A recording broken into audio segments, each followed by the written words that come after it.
Thank you, Mr. Chairman. Thank you, Ranking Member Leahy. Thank you, members of the subcommittee. My name is Bono. I'm the co-founder of the One campaign, and I'm just going to jump right into it because I've been told not to filibuster. And as you know, the Irish invented the filibuster. So I'm going to read this because that makes it faster. I've just returned from Africa and the Middle East, where I was lucky to join a Codel led by Senator Graham there. I visited Kenya, Jordan, and then with the team Turkey and Egypt. This visit revealed one fact and two fictions. The fact is that aid can no longer be seen as charity, a nice thing to do when we can afford it. If there's one thing I would like you to take away from this testimony, it is that aid in 2016 is not charity, it is national security.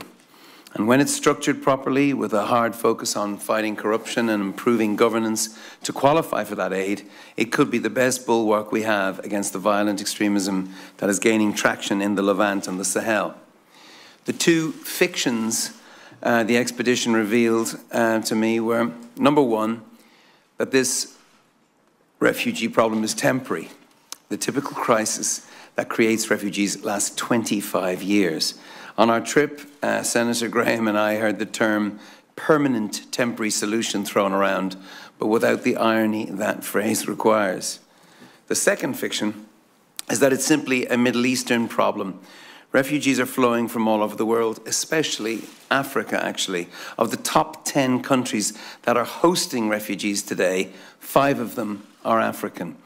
In Europe, the problem has moved from practical to existential. In 1989, the wall that divided Europe came down, a remarkable moment to live through. Who could imagine in 2016 another set of walls being built up, this time made of mesh and razor wire, but walls nevertheless? Members of the subcommittee, let me soberly suggest to you that the integration of Europe, the very idea of European unity, is at risk here. Europe is America's most important ally since the Second World War. Are we not your most important ally in the fight against violent extremism? This should really matter to you. I know it does. Put simply, as we Europeans have learned, if the Middle East catches fire, the flames jump any border controls. And if Africa fails, Europe cannot succeed. It's not rocket science, it's math. Here are the numbers. By 2050, the African population will have doubled to 2.5 billion, twice that of China. 40% of the world's youth will be African, which personally excites me because I have a sense of who they are and want to be. Of the One campaign's 7 million members, 3 million of them are African. We have a sense of their potential as an engine of growth that can roar. But we also fear that if the young people of Africa are misled and marginalized, their anger could be channeled not to hope, but to hate. A choice is stark. We fast-track our friendship, or we invite new enemies. I know that you in this room believe deeply that freedom is more powerful than fear, that hope is more contagious than hate.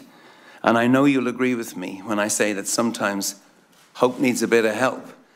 Well, this is one of those times. You see, to defeat bad ideas, you need better ideas. But the good news is we have them.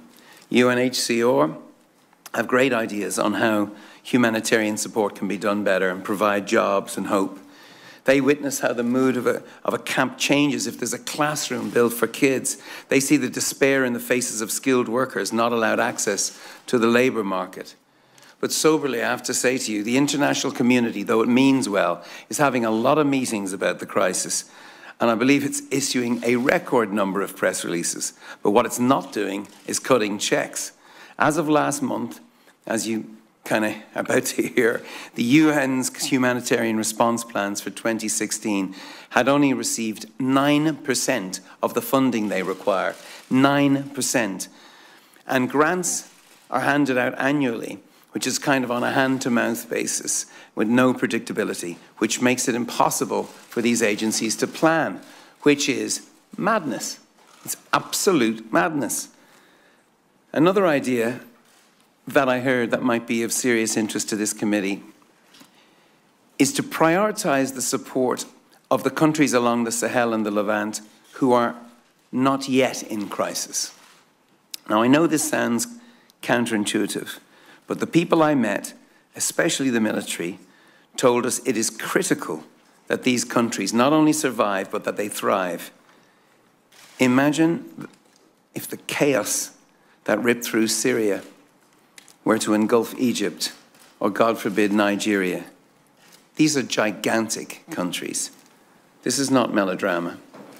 We now know that people, when running from war, will risk the most treacherous journeys. Doctors, teachers tying their children to their chests as they tie themselves to floating corks and tin cans on the Mediterranean Sea, all for the promise of a better life. When you think of an exodus on that big a scale, you realize that we better have some big ideas to meet the challenge. And we do, and I'm really encouraged to sit here and hear them come from a bipartisan committee. These countries need aid, but it's not just aid. Commerce is urgent here. New trade agreements are critical. Concessional loans from the World Bank are essential. Dr. Jim Kim and the World Bank are really being innovative here. So is Gail Smith, who runs USAID. You should be proud of these people. Anti-corruption campaigners in our own office around the corner in the One campaign will tell you that the reforms necessary to qualify for the loans can be as important as the loans themselves. The Africa Development Bank has been right out in front on this stuff. President Akin Adesina understands that corruption kills more people than AIDS, TB, and malaria combined. So tackling corruption has to be part of this package. In fact, he was also one of the first leaders to call for a modern Marshall Plan as a partnership for progress. So what might that mean? Well, the Marshall Plan, as America knows, was the first time the world witnessed development as security on a grand scale. The Marshall Plan was an idea big enough to meet the moment in history. It was an idea as big as the sacrifice Americans made in the fight for freedom, an idea that showed America could not only win the war, but the peace, as Lindsey Graham keeps reminding us. An idea big enough to change the world. An idea like the idea of America itself. You see, the peaceful Europe that I gratefully grew up in, the one that is so under threat right now, was born of the Marshall Plan. History's greatest example of national generosity as national security, which is what I'm talking about today. And I'm not alone. Trade and development as security. That's what Jim Jones is talking about today, and he's not alone. Senator Graham, not alone when he spoke to the Washington Post yesterday. It's the same thing. Finance Minister of Germany, Mr. Schäuble, not known for his wild pronouncements, has invoked this. King Abdullah of Jordan, the same. Actually, King Abdullah is worth thinking about, because he's a leader who's also a military man. It's not coincidence that he's a military man, because I think, I'm sure, military leaders, at least the great ones, know the cost of failure will ultimately be borne by them, by the men and women they lead into battle and have to face as they come home. This is a new century. These are new threats. This is politically very hard. I hope I understand the challenges. I hope I understand the pressures you face as leaders. But in truth, I probably don't. But I'll tell you what I do understand. I understand that America is not ready to give up on its greatness. And I'm not either. That's what got America to the moon. That's the spirit that brought mankind back to Earth when you signed up to fight the largest health disaster in the history of the world, HIV/AIDS. There were members on this subcommittee who refused to accept that AIDS was a problem that couldn't be solved. And since 2002, we now have nearly 9 million people who owe their lives to the US taxpayer. If you're a US taxpayer, you're an AIDS activist. Think about that.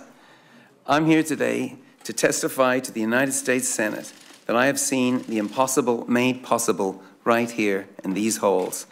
And we need that leadership again in this moment of great jeopardy. It is who you are. It is your essence and your calling. And when you serve history, you serve the people of America. And when you write history, we all live it. Thank you very much.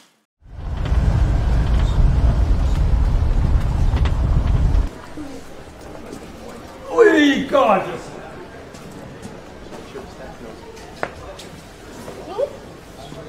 What's that? We went to the Coliseum and he got a gladiator. It's a gladiator? Lovely place. We had such a nice time. Did you? Dylan? Thank you. You gotta be careful where you're walking around. This store Coliseum. Why? This is one of the biggest, most beautiful buildings in the whole world. Okay? You see that nice statue over there? See that? We know you stayed last night at the papal residence, so did you meet with Pope Francis? We did. We had the opportunity to meet with him this morning. He is on his way to Greece now, but we did have the opportunity to chat with him a little bit. Can you describe for me what that meeting was like? Was it a private meeting? What did you talk about? Well, I don't want to go into all of the details, but he was apologetic that he was unable to come to the conference last night where we were originally going to meet because of complications regarding his trip to Greece.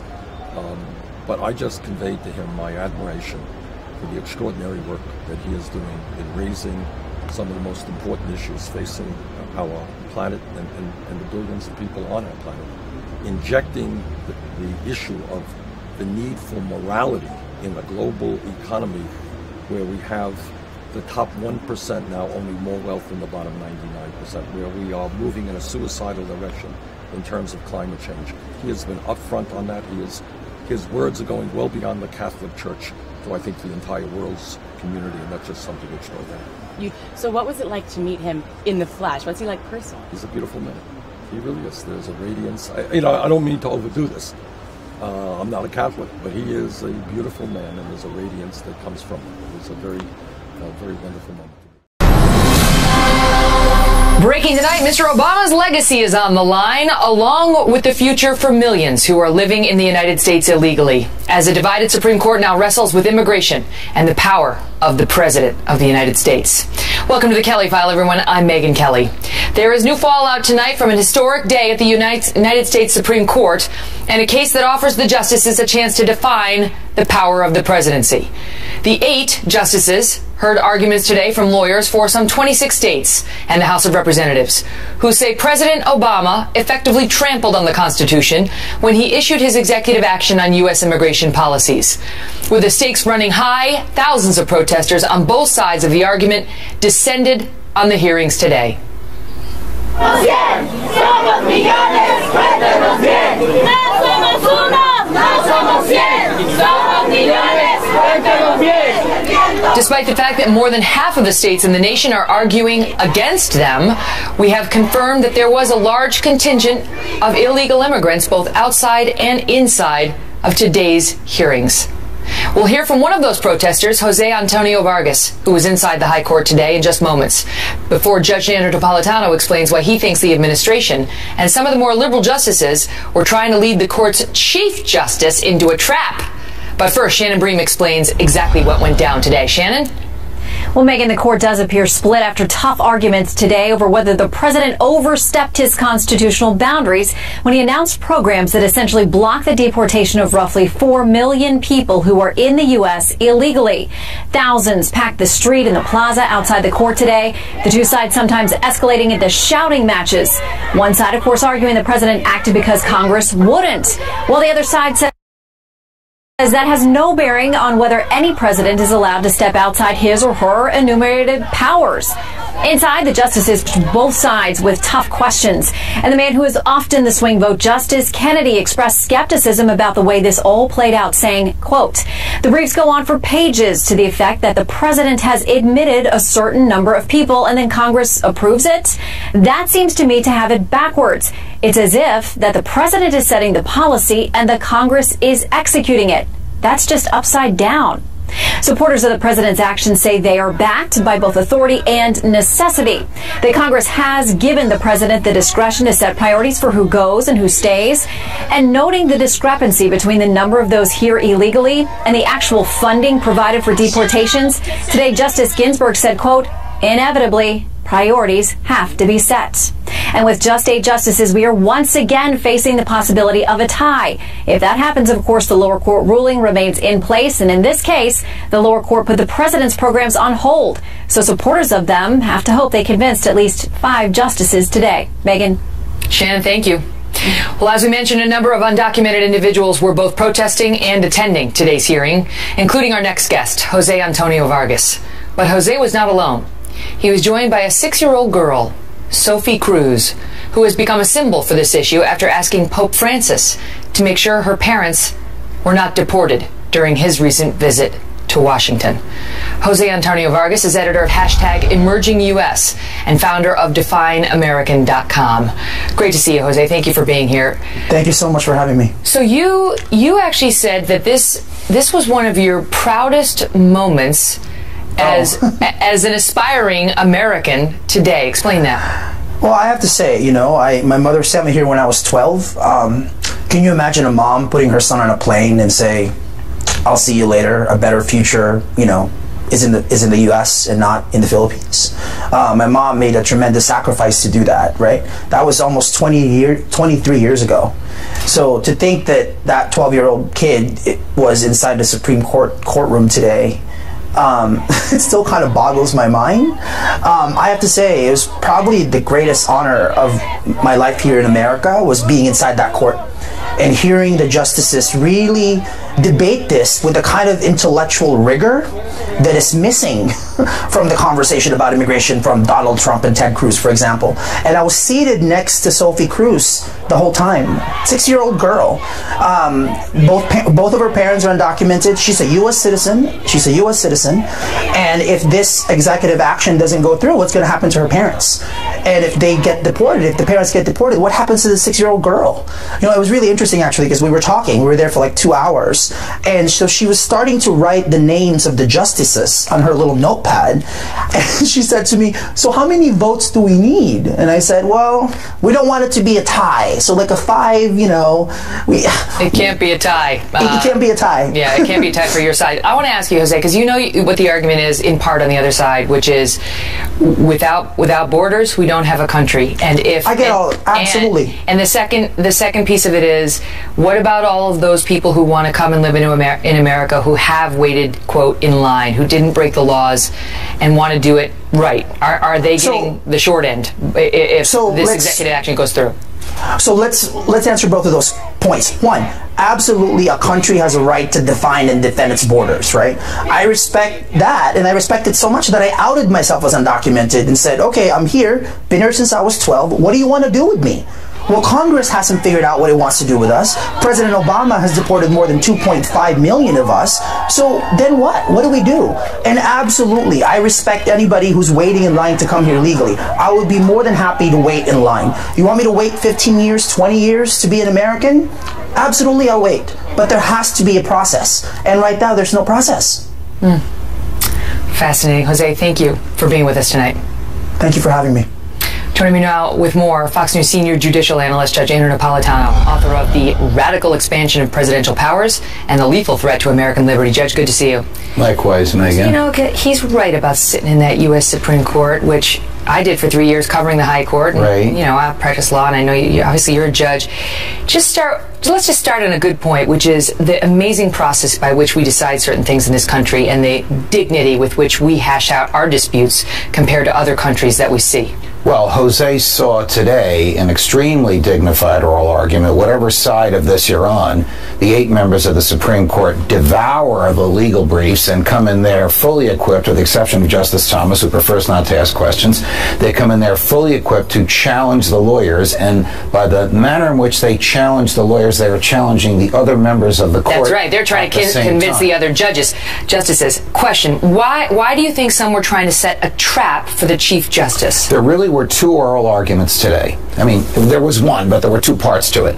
In the first part, it was very much 4 against 4. The 4 conservatives who I think were prepared to vote that the president doesn't have the authority to do this. No matter how it tugs at the heartstrings, Jose's story is a very, very sympathetic one. He's a unique individual. He's more American than he is Filipino, if I can say that, having spent most of his life here. And the 4 liberal justices saying the president did the right thing. He has the authority, and Congress has given him the authority.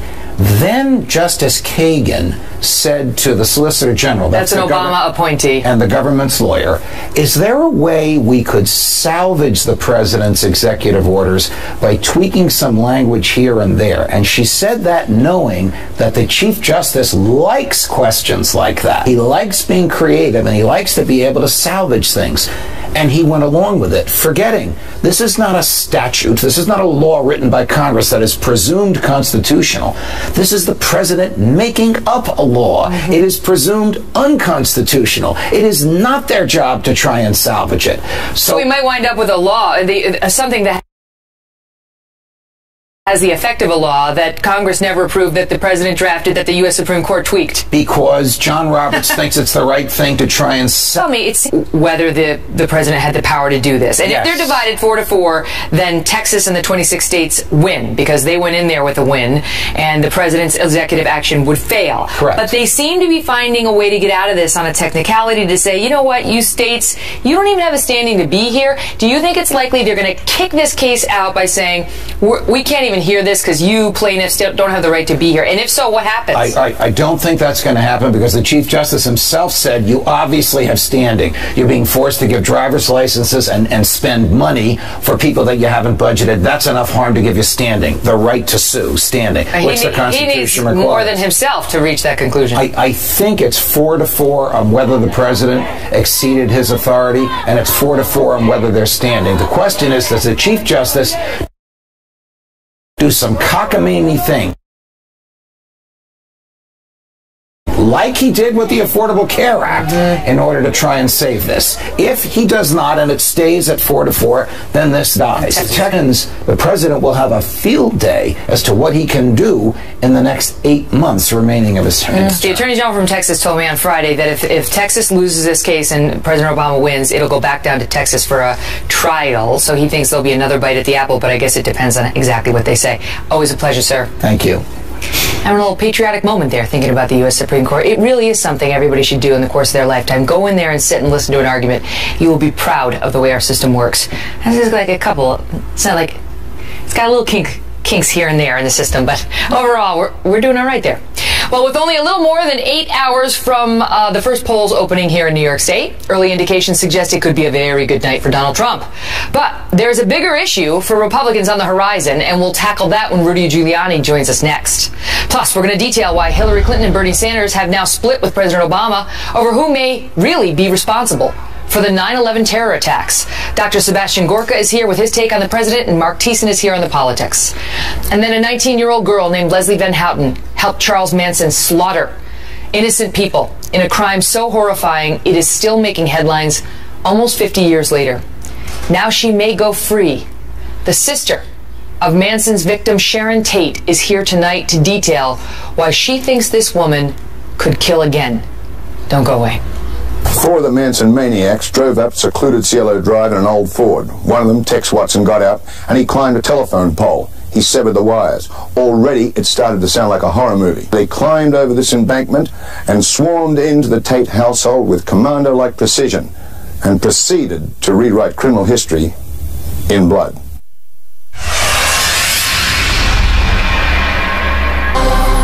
Breaking tonight with a little more than 8 hours now until the polls open here in New York. Donald Trump looking to hold on to his home state and earn, at a minimum, a majority of the 95 delegates at stake. Right now, his odds look very good. The latest Real Clear Politics average shows Trump with a commanding lead over Ted Cruz and John Kasich. You can see Cruz coming in third, according to those polls in this state. But that's just part of the story of tonight's big political action. In moments, we'll be joined by former New York City Mayor Rudy Giuliani, and we will ask him about his decision to support Donald Trump.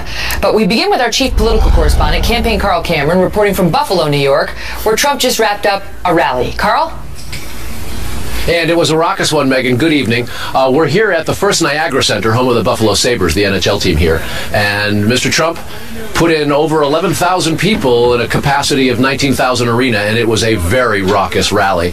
He has good reason to be excited. He's looking for a sweep or the vast majority of the 95 delegates up for grabs in New York's primary tomorrow night.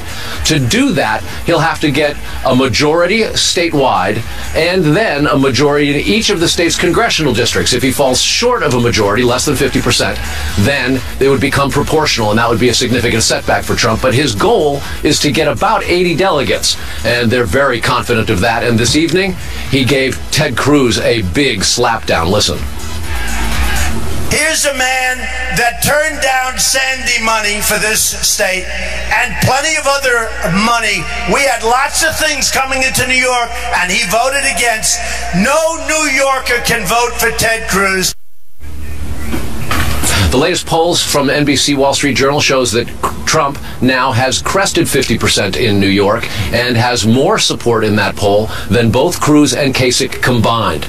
Cruz was holding nothing back today. He's been arguing for several months now that this is likely to go to a contested convention, and he said today that there will be a battle in Cleveland, signaling that he intends to fight all the way there. And as for John Kasich, Trump gave him a bit of a whack too today, saying he's only won one of the 34 contests thus far, and yet Kasich says he's going all the way to the convention too. His argument, Megan, is that regardless of the delegates, by the time the Republican Party gets to Cleveland for that convention in July, they'll recognize that Cruz and Trump are not the candidates to go up against Hillary Clinton, and that Kasich, who's been both a governor and congressman, is. Megan? Carl, thank you. Heading into New York, Donald Trump is enjoying a substantial lead in the overall delegate count, nearly 200 ahead of Texas Senator Ted Cruz, leaving Ohio Governor John Kasich way behind. But when it comes to securing the delegates he will need if there's actually a contested convention and it goes to that second ballot, that is a different story. Tom Bevan is the co-founder and publisher of one of the greatest websites online, realcarepolitics.com. It's my favorite. Great to see you, Tom. Thank you for being here. So I'll put it to you this way. Vox has a piece out today that says Trump is great at winning primaries, but bad when it comes to securing delegates needed in case of a contested convention. I mean, does that about sum it up? It does. You know, I like to think of it this way, Megan. It's Trump is playing big ball, right? He's trying to win votes, he's trying to win states, and he's trying to accrue the delegates that are supposed to come with that. Cruz is really playing small ball, right? He is working these individual states, the sort of arcane process by which the delegates are actually selected, and he's doing a pretty good job of putting his people in those positions so that when they get to Cleveland in July, even though Trump will have a lead in the overall delegate count of which most of those folks are bound on the first ballot, Trump may actually have more folks who are loyal to him as delegates, and that's what he hopes he can do on if it goes to a second ballot. Cruz may have more folks who are loyal to him, you're saying? Yes, I'm sorry. Cruz may have more folks, and that's his plan. Cruz's whole strategy is basically death by 1,000 cuts to Trump. Like, he can't knock him out with some big win, certainly in New York. He's not going to knock him out with some big win in California, according to the polls. You know, it'd be proportional awarding of the delegates. So it's little bits here, there, and everywhere. Yeah, but I mean, look, this is how it's done. This is Cruz's argument. These are the rules. Everybody knows the rules, and he's simply playing by them. And he does have a point. And that's how he's going to, I mean, that's his only chance. He's mathematically eliminated from winning, getting to 1237 now at this point, especially after tomorrow night. And so this is his only hope, is to get to a contested convention, get to an open convention. And Trump is really, I think most people think, Megan, he's one and done. If he doesn't win it on the first ballot, it's highly unlikely that he's going to. And what are his odds now of getting Trump's to 1237, given how well he's likely to do in New York? Of course, there's a question of Indiana, where Cruz is expected to do well, and then California, where Trump's leading, but Cruz is expected to do all right. I mean, I think he's still got a chance. It's slimmer than it was before because of the way some of these states, Colorado played out and Wyoming. But it depends on, tomorrow night. If he does better than 80 delegates, if he gets 90, 95, he does a full sweep, and what he does in the next 2 weeks in the Northeast, he'll be in a good position. He won't have to kill it in California. If he doesn't do that well, and if he loses in Indiana, it's going to be very, very tough. He'd have to win almost every delegate in California, and that seems unlikely. Tom, thank you. You bet. Crazy, right? Joining us now, Rudy Giuliani, former mayor of New York City and a man who ran for president himself back in 2008. We were just talking about who would have thought New York State would be relevant? Who would have thought we would be coming down to New York and ultimately maybe even California to figure this out? You heard or the Trump convention. Say the magic number for Trump is likely over 80 delegates in New York. Do you think he'll make it? I think he'll go over 80. Okay. Yeah, the 53, 55 seems very solid to me. It's more of a question of how many of the congressional districts does he go over 50. He's probably going to do it in most. So he's going to probably come out of New York with somewhere between 80 and 90 delegates. And how do you like his chances of getting 1237 by June 7th, which is the last day of voting? I think they exist. I mean, they don't exist for Cruz. They don't exist for Kasich. The only person they exist for is Trump. And the one thing that is for sure, Trump is going to go in with a big lead. And with more votes. I mean, yeah, go ahead, sorry. So the Cruz legal argument is correct. Those are the rules. I'm playing by the rules. I'm making deals behind the scenes. That's all fine. The political argument is very bad, however. We have a Republican electorate that is angry at Washington for deal making, angry at the elite, and now we're going to reject the will of the almost majority of the Republican voters. Man, that's tough. It's dicey for the Republicans any way you slice it at this point, right? Given how divided they remain this late in the process. Yeah, it is. It's not good. But I mean, the reality is, if you look at the polls, right, 60-70% of Republicans believe the person with the most votes should be the nominee. Right, 64%, I think, according to the Bloomberg poll. What you call democracy. The other is game playing. The other is the way we used to do it in the It's holding up the rule book. Yes, the 19th century, you know, we sit back there with the cigars and we figure out who gets this and who gets that and who gets what position, who gets the other position. Having nominated presidents through primaries through most of the adult lives of the people of America, this is going to seem very strange. Right, we're not used to this. It's really rarely this close where we see the sausage getting made. There's some guy who is ahead by 300 votes loses to someone who's behind him by 300 votes, and a bunch of people that nobody ever met pick that guy. Now you say you're gonna vote for Donald Trump. Tomorrow morning, I'll wake up early. I'm going to go vote for Donald. I've urged all my friends to vote for him. Think of the three candidates we have left in the Republican primary. He's the best candidate. And I think he is by far the best chance to beat Hillary Clinton, which is my major objective. If I thought Cruz had a better chance of beating Hillary Clinton, I'd support Cruz, and I'll tell you why. I think Cruz is a fastball that the Democrats have hit out of the park whenever they want. Straight right wing, very doctrinaire, very easy to beat, can't win any of the Northeast, can't win the West. Trump is a Mariano Rivera cut fastball. I know a couple of these references. I know he's a closer. He's a closer. No. You can't, he's unexpected. Hillary doesn't have a rule book for running against Donald Trump. She's got one for running against Cruz. She's run against Cruz before. So why not endorse him? Only because I'm not part of the campaign. I mean, I don't want anybody to think that I am an official in the campaign. I'm part of the campaign.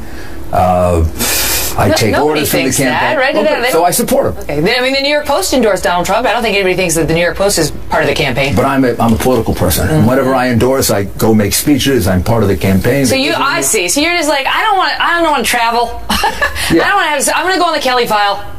That's what I'm going to do. If they make some of the changes I would like, maybe. Oh. You know, if the campaign organization were what I'd like to see. Well, they're shoring it up now. I think they're shoring it up. So maybe that'll come. But there's no question. I believe he is by far the best candidate.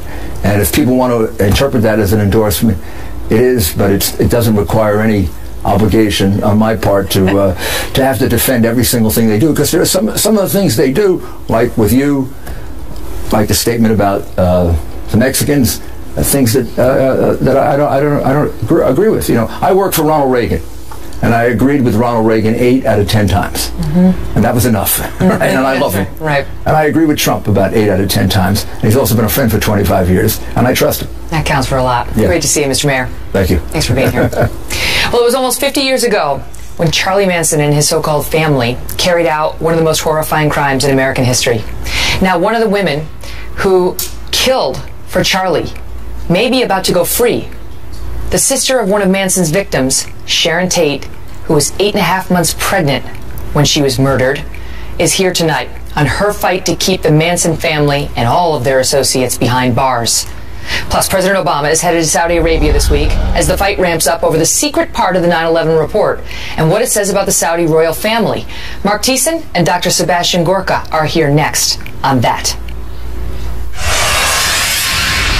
Breaking tonight, tensions may be near a boiling point between the United States and Saudi Arabia, just 2 days ahead of President Obama's trip to the kingdom, as Democrats and Republicans alike push for the full release of the 28 pages of the 9/11 Commission report that remain classified.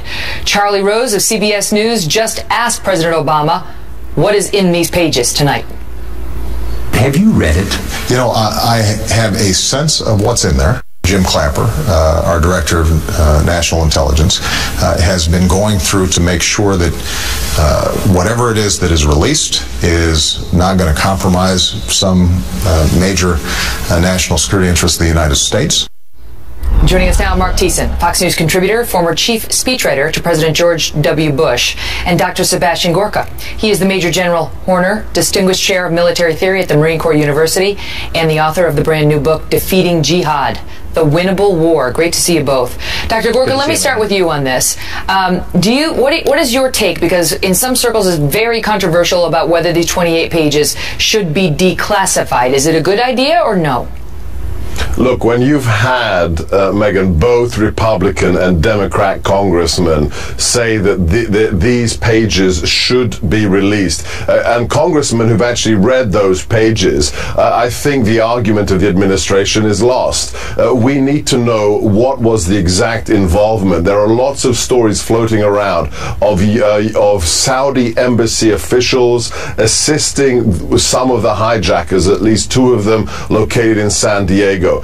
We need to know that. There needs to be justice for the victims of 9/11, and I think after 15 years, now could be the time to declassify these 28 pages. Mark, if what's in the pages suggests that the Saudi government or top officials in some way were behind 9/11 or had a substantial role in 9/11, don't we need to know that, or is that something it doesn't serve us to know?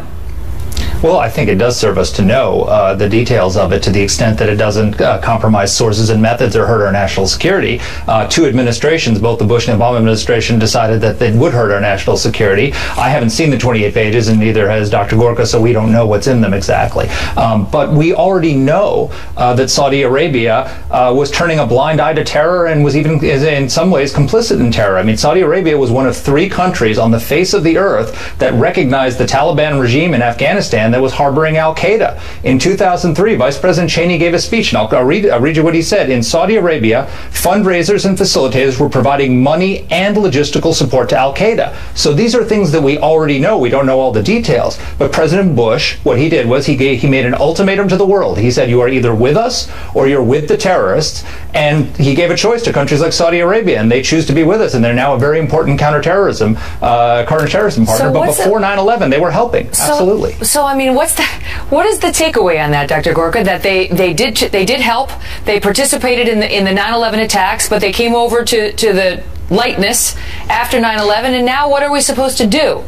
Look, the reality is Saudi Arabia, like Pakistan, is a fundamentally schizophrenic nation. We know that they cut a deal with the jihadists in 1979 after the siege of Mecca. We know that elements of the regime have been supporting or funding jihadi organizations around the world. But we need them still. We need the Saudis.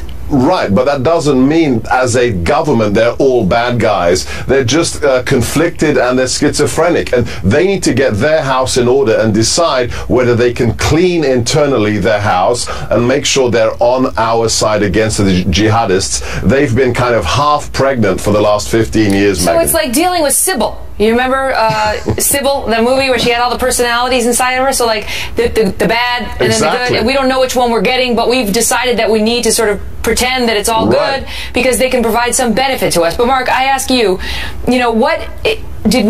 are we gaining something at this point by keeping the 28 pages secret when Bob Graham, of the 9/11 Commission is saying release the pages, that this classification stuff is nonsense, that the American public has a right to know who was behind the attack, and there's no reason to continue protecting them? Well, I think that's probably true. Again, as long as it doesn't compromise sources and methods. And Bob Graham has seen the document, so he knows better than either of us as to what's in it and whether it would compromise sources and methods. But there are other people in senior positions who disagree. I can't make a judgment on that based on having not seen the document. But we do know that the 9/11 Commission found that the Saudi government, as an institution, and senior officials did not participate in the 9/11 attacks. But that was worded very carefully. Yeah, I know. Very carefully. You could drive a truck through the holes in that statement. Were there people, were there princes, were there people, you have a Saudi king who has dozens of wives and dozens of sons and dozens of grandchildren. Were there members of the Saudi royal family? Were there people who were officials who did, not as a matter of government policy, but as a matter of ideology, help the 9/11 attacks? We do need to know that, absolutely. And so, Dr. Gorg, what's your take on where we should stand with Saudi Arabia? Because now some are pushing this bill that would allow the 9/11 family members to sue the Saudis, and the Saudis are making all sorts of threats against us if we do that they're going to pull all of their assets out of here, that they're going to hurt the United States financially. If you're looking for the number here, it's a substantial sum. I don't have it in front of me, but what do you make of their reaction? $750 billion. There you go. They are threatening to sell $750 billion of U.S. assets. That's just a smokescreen. Never going to happen. That regime cannot survive without us militarily and economically. And I'd like to emphasize what you said previously, Megan. The wording of the 9/11 Commission report is incredibly precise. The Saudi government as an institution and high-ranking members of the government were not responsible for 9/11. That is very, very telling wording. I mean, as a lawyer, it's like... As a lawyer, you know it. That's on the nose. They could have done better. We get it. All right, guys, good discussion. Thank you both. Thanks, Megan. Well, the Secretary of the Treasury has just reneged on a major promise he made to America. I mean, a 180. And it may not sit well with at least half of the country. We'll show you why. Plus, she was a prom queen before she became a follower of Charles Manson and went on a murder spree that shocked the nation. Now she may go free, and the sister of a Manson family victim joins us next. I make no excuse for what I have done. My actions August 10th, 1969 were contemptible, and they were without justification.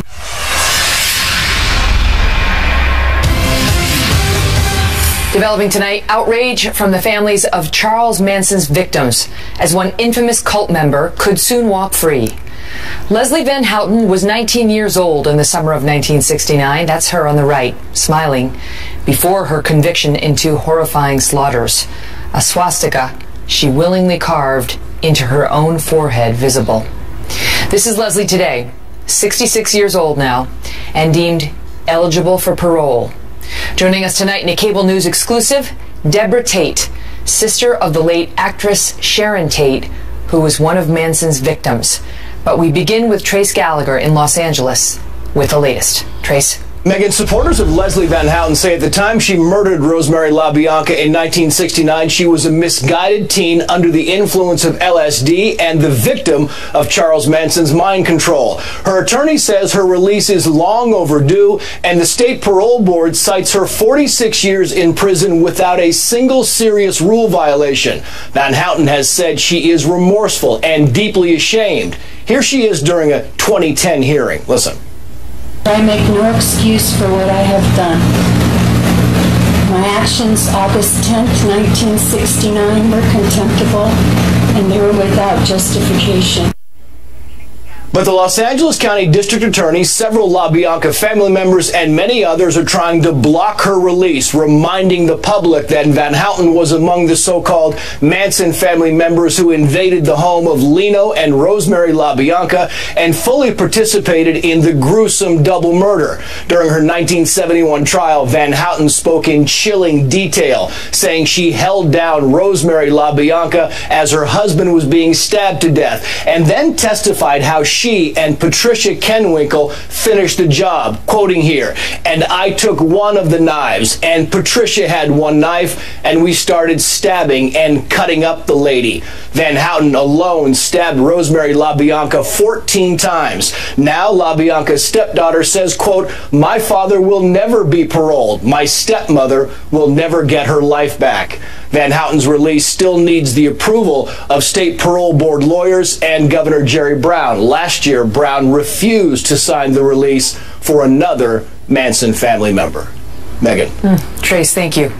Joining us now in a cable news exclusive, Deborah Tate, who was in this parole board hearing that led to the recommendation that Van Houten be deemed eligible for parole.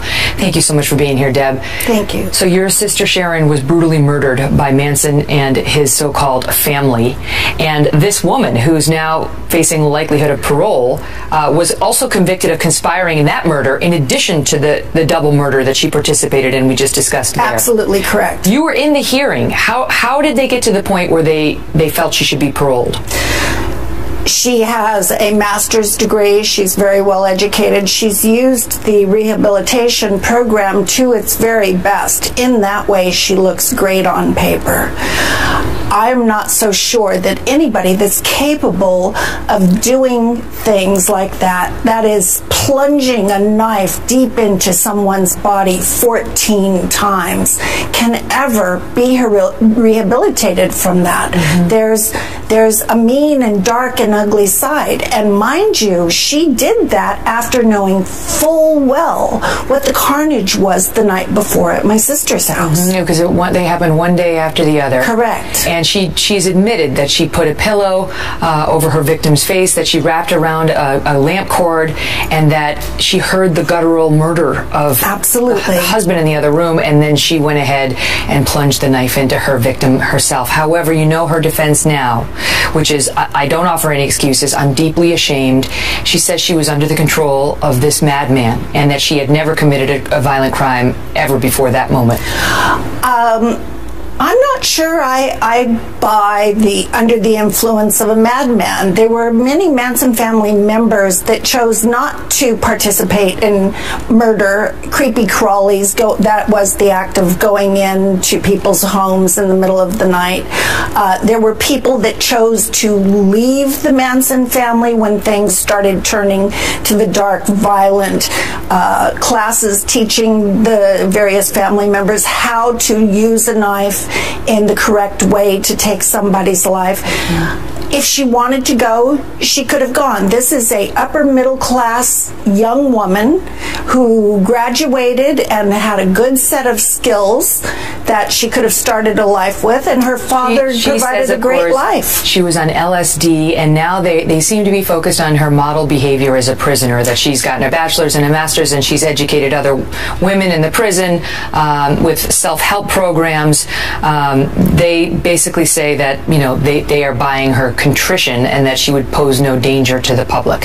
What else could someone do except use their time to the best of their ability to help plea for their freedom? That's exactly what the system's designed for. Do you think she's a danger, or is it more about punishment? No, I absolutely believe in the bottom of my heart that this woman is fully capable of being a danger to society. If not actively taking part in that act of murder again, at least in the way that she influences young people's minds. The Manson family has more followers today than they ever did through the internet.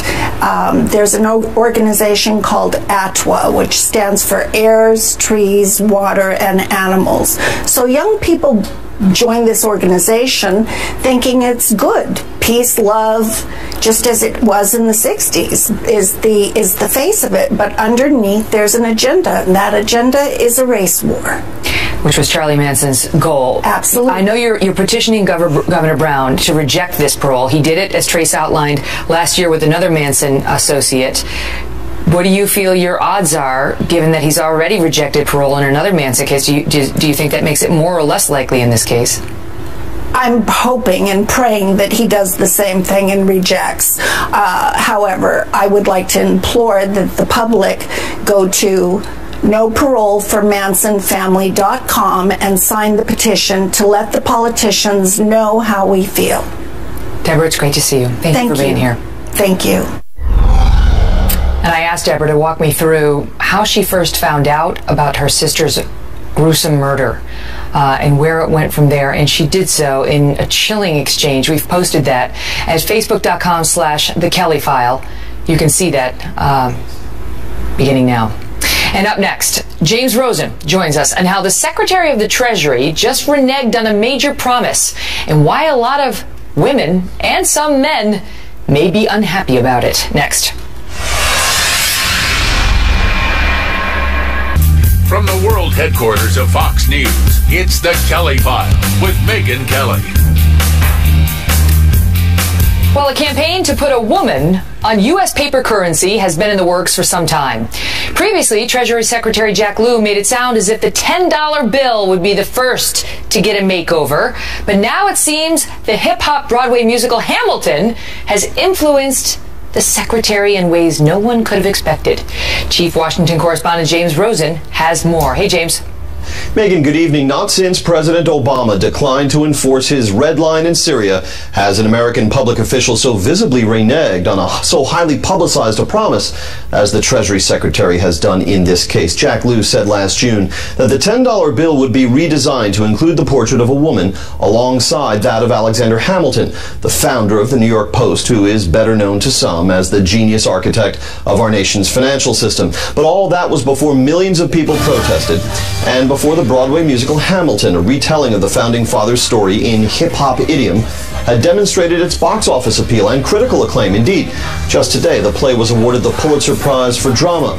Now, published reports say Treasury is abandoning Lew's promise to have a woman share space with Hamilton on the 10. Instead, the plan reportedly calls for the back of the $10 bill to feature a panorama of dynamic women throughout history, a move that swiftly triggered comparisons to the demand that Rosa Parks sit at the back of the bus in Montgomery, Alabama during the Civil Rights era. As well, Treasury is said to be looking to evict Andrew Jackson, the 7th President of the United States, from the front of the $20 bill in favor of a woman yet to be named. As all along, the frontrunners in this female race for immortalization on our currency are Rosa Parks, the civil rights icon who died in 2005, Susan B. Anthony, the suffragist whose image appeared on the dollar coin first minted in 1979, and Eleanor Roosevelt, the first lady who, following her husband's death, championed human rights and leftist causes. Even if announced later this week, as is expected, these moves will take years to enact, with the redesigned $10 bill to debut in 2020, the new 20 sometime thereafter. Megyn. So in 2020, we're going to have some $10 bills with Alexander Hamilton on the front and some woman yet to be named on the back. A collection of women, they said, will be on the back. Right. And so we will celebrate the 100th year anniversary of women's suffrage with a bunch of women on the back of one bill. Yeah, you know, it's bad enough, Megyn, when our leaders cave into political pressure, but it's downright contemptible when our leaders cave into Broadway pressure. I mean, Jesus Christ Superstar, you can almost see tipping the scales of justice here, the invisible jazz hands of the elites. Where could this go next? You know, it's this little 9-year-old girl, Sophia, started this movement. She wrote, "I think putting a woman on the back of the bill would make women seem less important." You think? Great to see you, James. Always a pleasure. Likewise. Thank you, Megyn. We'll be right back. File right here for complete coverage of the battle for New York. We will be live as the polls close here in the Empire State, and we'll have live reports and complete coverage from Britt Hume, Stuart Stevens, DNC Chairwoman Debbie Wasserman Schultz. That ought to be interesting. It was the last time. See you then.